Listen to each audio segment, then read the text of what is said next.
My mother-in-law, Catherine, was in a coma, her life slipping away from a massive hemorrhage. The doctor said only one thing could save her: a transfusion of Rh-negative blood, a rare type she shared with her son, my husband, Julian. With my hands shaking, I held onto that single thread of hope and dialed his number. It rang for what felt like an eternity before someone finally picked up.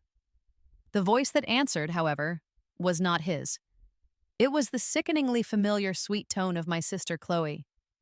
"I'm warning you, don't call again," she said, her voice dripping with smug satisfaction. "Julian is a little preoccupied right now. He's in the kitchen making me longevity noodles with his own hands." I tried to form words to plead, but before I could, I heard Julian's voice in the background, sharp and impatient, telling her to hang up. Then, the line went dead. At that exact moment, the doors to the operating room swung open, and the surgeon approached me, his face a mask of exhaustion and sorrow. Her heart had stopped, he explained, and their attempts to resuscitate her were unsuccessful. I felt the sterile floor rush up to meet me as my world collapsed. Catherine was gone. After I managed to get through the bleak haze of arranging the funeral all by myself, I returned to our empty house to meet with her lawyer. I was still numb, moving through the motions, but the contents of the will he presented to me sent a jolt through my system that was sharper than any grief. Back at the hospital, chaos had unfolded in my absence.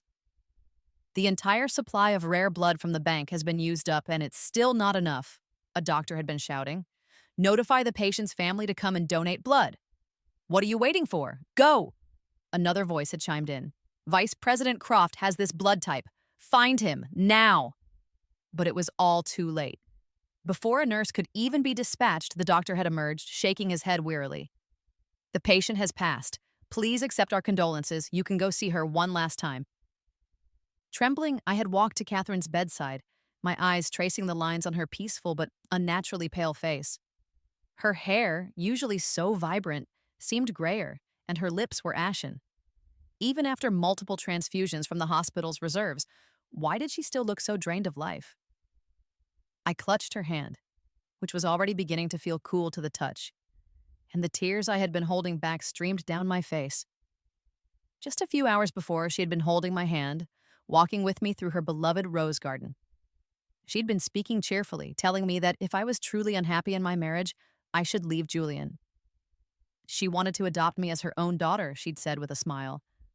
I hadn't even had a chance to respond before she was seized by a violent coughing fit, a spray of dark red blood staining the front of my skirt. As she fainted, her last words to me were a desperate whisper: "I have a rare blood type. My son can save me." With tears blurring my vision, I had nodded, promising her loudly as if my conviction could make it true. "Julian will definitely come back, Mom. You're going to be okay." Then I called for an ambulance, a cold certainty settling in my stomach that Julian would never answer my call. I tried everything: calling, messaging, texting him over and over, but there was no response. I knew exactly where he was. He had gone to see my sister Chloe, the woman he had always loved. Suppressing the nausea that rose in my throat, I ran to the hospital's security booth and borrowed the guard's phone to try again. "Hello? Who is this?" A polite female voice answered. It was Chloe. I ignored her pleasantries, my own voice raw with panic. "Let me talk to Julian. His mother is in critical condition at the hospital. She's losing too much blood, and only he can save her." To my horror, Chloe laughed. "You're shameless, you know that?" she sneered. "You'll say anything to keep Julian by your side. Last time it was a fake pregnancy, and now his mom is dying. Do you really think he'll fall for that again? I suggest you save your breath. Just because his mother likes you doesn't mean you can steal him from me. Cursing an old woman to death. Only you could come up with something so vile." Her words were like daggers, but for Catherine's sake, I swallowed my pride. For the first time in my life, I begged her. "Chloe, please. As long as you get Julian to the hospital to donate blood, I'll give you anything. You love him, don't you? I promise the second his mother wakes up, I will divorce him and disappear from your lives forever. I'm begging you." I pleaded with her again and again, but my desperation only seemed to amuse her. "Eleanor, it's far too late to beg me now," she said, her voice laced with cruel satisfaction. I could hear her walking with the phone and then the rhythmic sound of a knife chopping vegetables. Chloe, who are you talking to? I heard Julian's voice ask gently in the background. Oh, it's just Eleanor, she replied casually. She says the hospital is running low on rare blood and needs you to come back. Before I could interject and explain the gravity of the situation, Julian's voice, stripped of its earlier gentleness, came roaring through the phone. You can't even take care of my mother properly at home? Always scheming with these ridiculous tricks to get my attention. Eleanor Vance, you are shameless. My heart shattered. I opened my mouth to defend myself, but the words wouldn't come. My sister smoothly stepped in, calming Julian down and inviting me over for dinner, as if nothing was wrong. Eleanor, Julian is busy making longevity noodles for me. Don't call and disturb him again, she said before hanging up.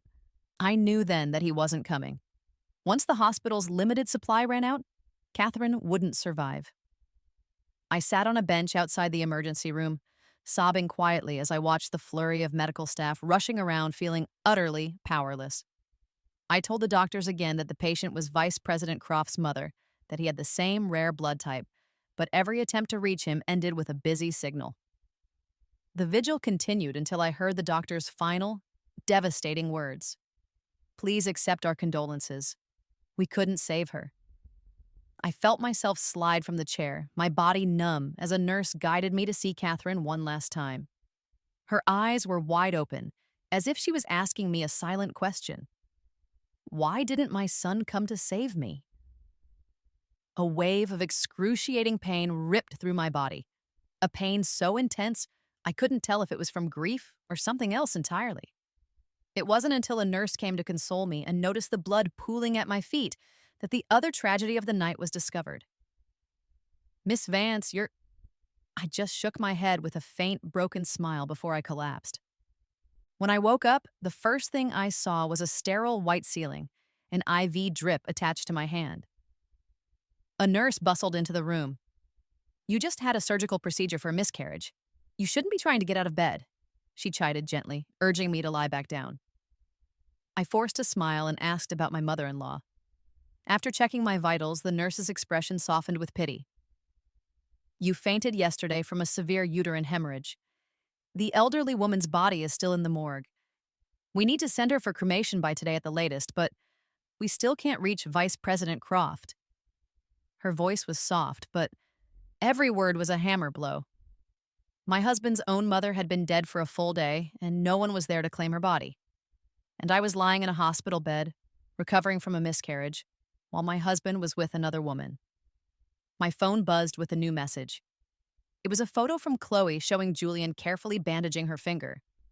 The accompanying text read, "He said his Rh-negative blood is very rare, but he's willing to give it all to me."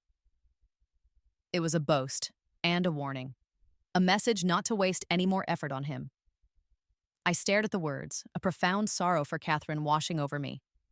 This was the son she had raised, who would rather give his precious blood to someone with a minor cut than to his own dying mother. I turned to the nurse and told her I would handle the cremation arrangements.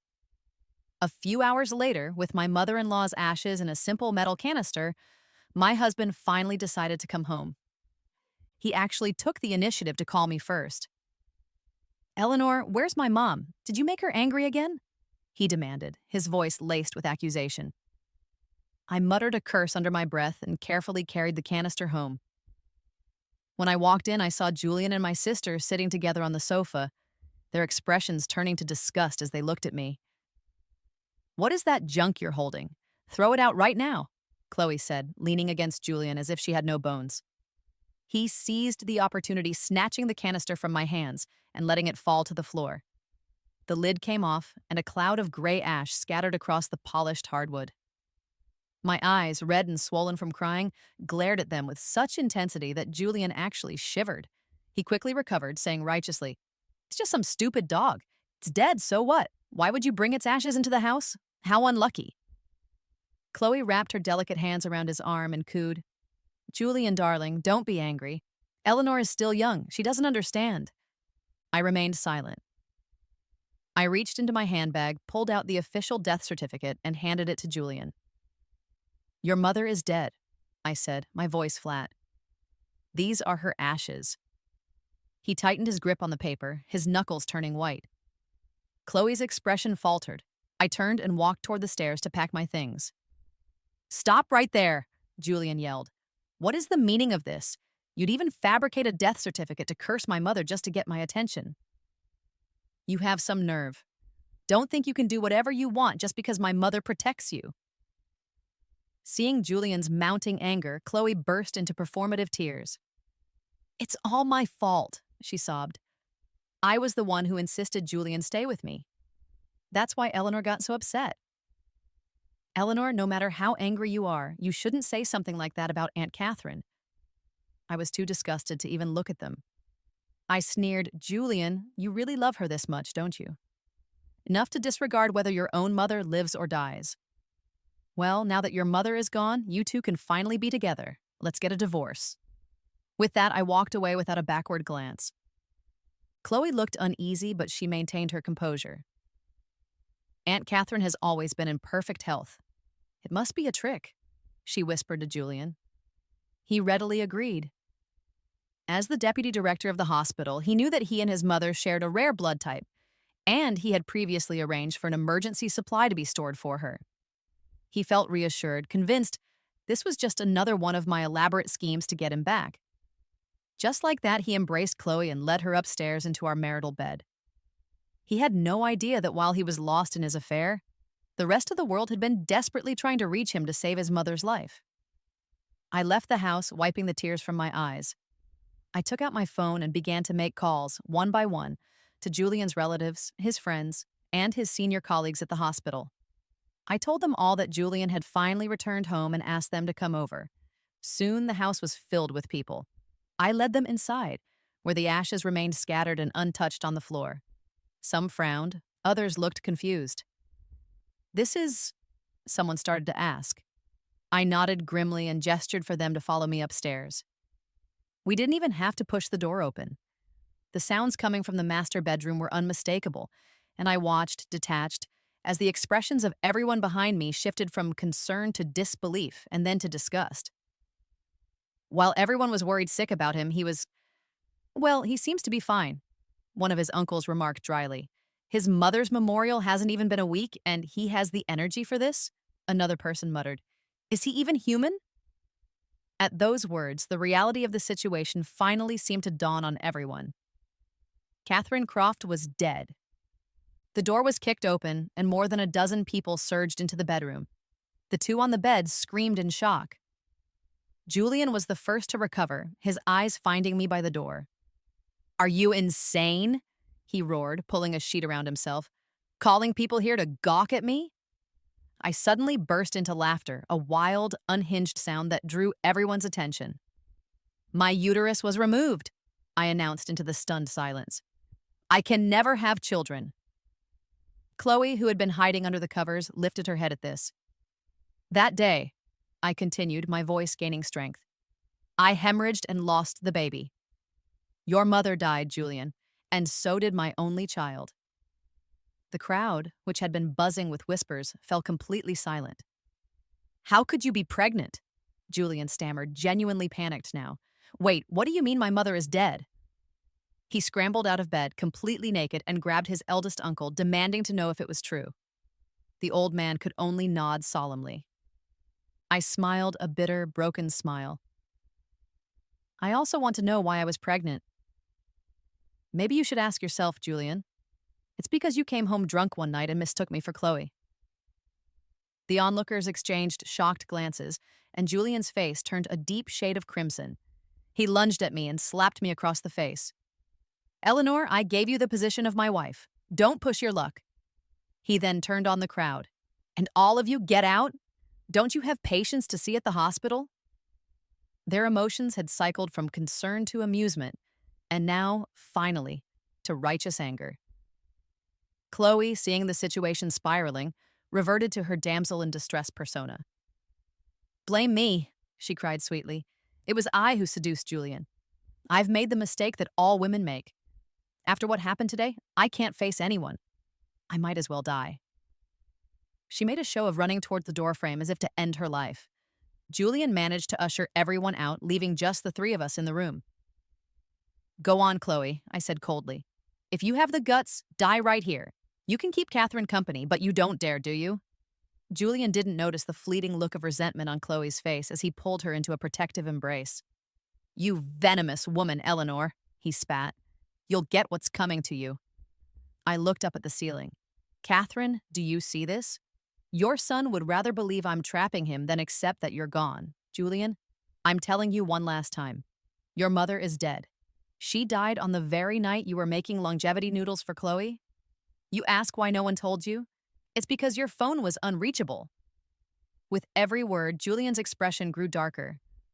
Our renowned Vice President Croft, who saved countless lives, chose not to save his own mother. Isn't that hilarious? I took out my phone and showed him the pictures and texts Chloe had sent me. He held his head in his hands, his body shaking with silent sobs. He looked at Chloe, his eyes pleading, as if begging her to tell him it was all a lie. I shattered his last hope. You can ask Chloe yourself, I said, my voice like ice. Just as I begged her to get you to the hospital, I told her Catherine was in trouble and only you could help. But she told me that you, Julian, personally refused to come. He stared at Chloe with bloodshot eyes, but she couldn't meet his gaze. You killed Mom, he whispered, the accusation hanging in the air. You killed Mom! The argument escalated, and I could hear the sound of objects being thrown and crashing against the walls as I walked out. Julian, Chloe, I thought, this is just the beginning. I will reclaim every single thing you owe to her and to me. Sitting in a taxi, I let the last 3 years flash through my mind. It had started when Catherine was robbed, and I had stepped in to help. To repay me, she had insisted on inviting me to her home, where I met Julian for the first time. I realized he was the handsome senior I'd had a crush on for years. Catherine saw my girlish affection, and, in her own way, forced her reluctant son to marry me. But on our wedding night, while I waited in our hotel room, he was with Chloe. She had called me, her voice smug. Eleanor, you've never been able to outdo me, not even with the man you love. For 3 years, I had tried to be the perfect wife, remembering Catherine's advice that he would eventually see my goodness. But his disdain only grew. Catherine saw our struggles and treated me like her own daughter, even telling me to divorce him if I was unhappy. I smiled bitterly. He was madly in love with Chloe, a woman who only loved taking things that were mine. I could accept that he didn't love me, but I could never accept that their selfishness had led to Catherine's death, that I had lost my only chance to be a mother. My mind replayed the scene of her collapsing, her final words, and the incessant busy tone of Julian's phone. The car arrived at a downtown law firm. I looked up at the bright, clear sky. Eleanor, it's time to wake up, I told myself. The man you held onto for a decade has left you shattered. Mrs. Vance, the lawyer said gently. Mrs. Croft left a will before her passing. He handed me the documents. I read through them, and then I began to laugh through my tears. The will stated that the Graham Group's assets, including billions in property and liquid assets, were to be inherited entirely by her son, Julian Croft. As his wife, I was entitled to receive $500 million. But then, my eyes fell upon a final, handwritten note. If I pass away due to sudden illness and my son, Julian Croft, is not by my side during my final moments, his inheritance rights shall be revoked and transferred in their entirety to my daughter-in-law, Eleanor Vance. I read the words over and over. Catherine, she had truly loved him. She had gambled her entire legacy on the belief that he would be there for her at the end. And he had failed. After signing the necessary papers and asking the lawyer to keep my new status as heir confidential for the time being, I went back to the house. As expected, Julian and Chloe were there, acting like a loving couple again. I informed Julian that I had filed for divorce and that it was happening whether he agreed or not. Chloe fed a grape to Julian from her own mouth, then said sarcastically, "Don't blame Eleanor, Julian. She's always been obsessed with money. She was just lucky enough to marry a rich, handsome man like you." I clapped my hands in mock applause. What a performance! Don't just talk about it. Why don't you two get married? Or are you scared, Chloe? He talks about marrying you, but has he ever actually done it? After I finished speaking, Chloe turned red with anger, and Julian's face darkened. Who's scared? She snapped. Julian loves me most. We'll go get our marriage certificate today. Tyler looked stunned. But you said you weren't ready, he blurted out. Chloe put on her most pitiful expression, saying she couldn't make him wait any longer. Moved, Julian hugged her tightly, and so the three of us went to the civil affairs office. I came out holding my divorce decree just as the newlyweds, Julian and Chloe, emerged, beaming. I walked up to them and held up Catherine's death certificate. Julian, today's the 6th, I said conversationally. What a coincidence. Your mother also died on the 6th. Your wedding anniversary is now your mother's death anniversary. The color drained from his face. Why do you keep bringing that up? He shouted angrily, startling Chloe so much she twisted her ankle. He finally seemed to understand something. Important things should be said 3 times. Everyone had tried to tell him, but he hadn't believed it. He ignored his new wife and ran after me, but my car was already pulling away. He started calling my phone incessantly. I just chuckled and turned it off. Later, I stood before a simple tombstone on a quiet hillside, placing a bouquet of Catherine's favorite flowers on the fresh earth. Mom, I whispered, wiping dust from the engraved name. Julian and I are divorced. You'd still bless me, right? He's finally realized you're gone. He's starting to regret it, but it's too late. Don't worry, I won't let him off easy. I retreated to a small farmhouse she had gifted me, a place even Julian didn't know about, and began to set my plans in motion. A few days later, I turned my phone back onto a storm of missed calls from Julian. I called him back. Eleanor, where are you, you crazy woman? He screamed. You killed my mother and buried her in secret. You schemed for all this, didn't you? For the money. My mom was so good to you. How could you be so vicious? Julian, you're an idiot, I said calmly. How many times did I call you when your mother was dying? Not only did you not answer, but you turned off your phone. I begged Chloe to let you come to the hospital, but you were too busy making her birthday noodles. Your friends and family were all trying to reach you, but you were having a romantic dinner. There was a long silence on the other end. It's impossible, he finally whispered. Chloe wouldn't lie to me. I hung up and immediately contacted an entertainment reporter. Soon, the internet was ablaze with a new scandal. An explosive audio recording was released, and headlines dominated the news cycle.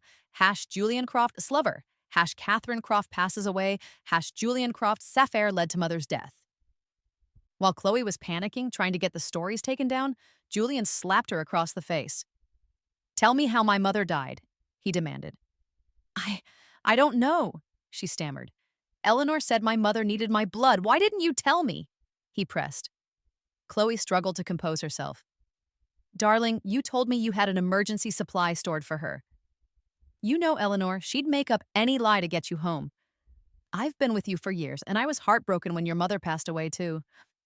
He was convinced it was all my fault. He promised to hold a grand wedding for her to make up for it.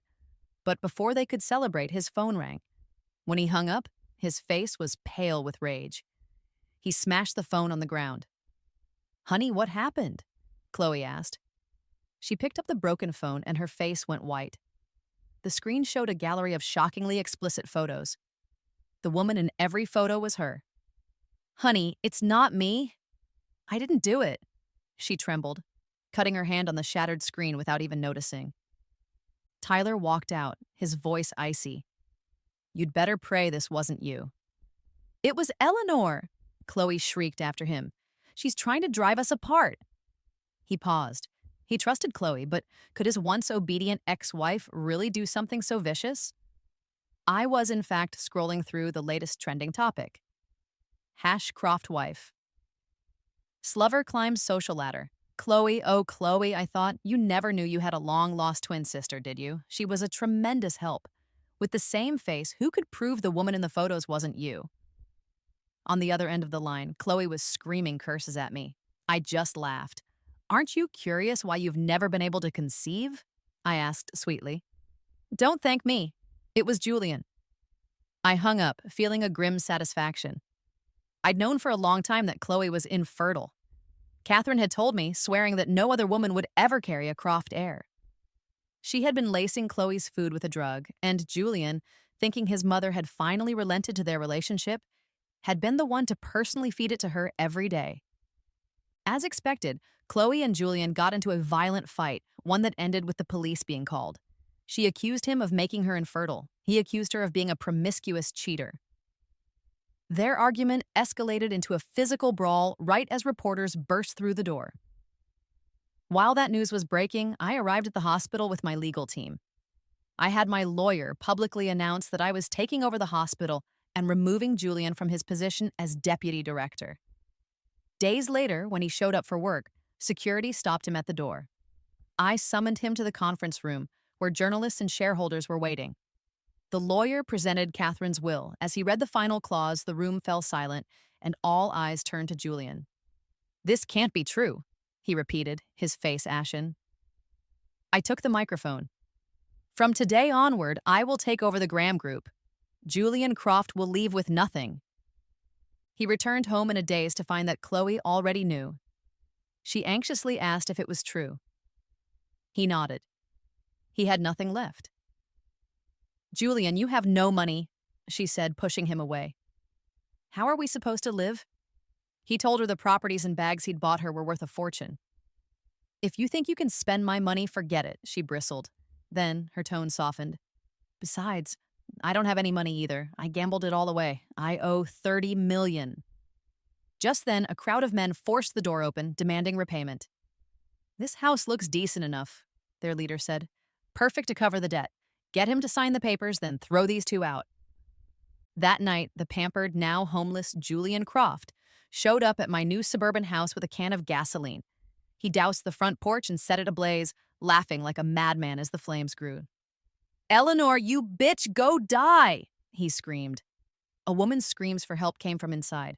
I stood across the street on the phone, and soon the sirens of fire trucks and police cars filled the air. Julian watched as firefighters carried out a woman's body, burned beyond recognition. He smiled, thinking I was dead.